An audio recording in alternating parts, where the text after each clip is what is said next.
Hello traders, FX Pip Collector here. Today is Tuesday, October 22nd. This is my recap of the top viewed videos of the day, and the pound US dollar came in number 3 today, so we're going to do a quick recap on the 1 hour time frame.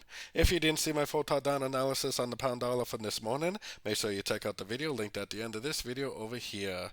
But first, don't forget to check out my website, fxpipcollector.com, if you'd like to get access to my swing trade signals, my daily live streams on Zoom, and my 34 video trading course all included for only $30 per month.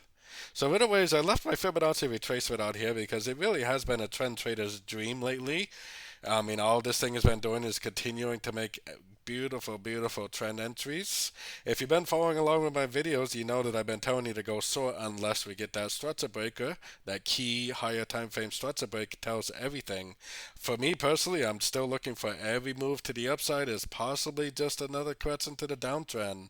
So until we get that key breaker structure, I'm doing nothing but looking for shorts. I left this Fibonacci retracement on here because look what happened today. 1, 2, 3 waves up.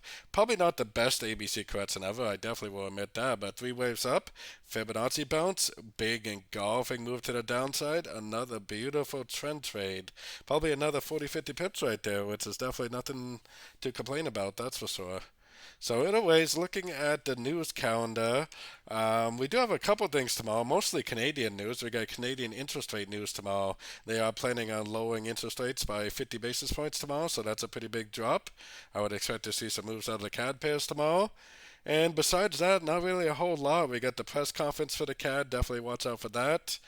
Oil news doesn't really do much. Home sales doesn't really do much. Lagarde possibly could move the market depending on what she says, but most of the time, no. And yeah, when people speak, it really doesn't do a whole lot. So we'll see. Anyways, as always, don't forget to join my free Discord channel and happy trading.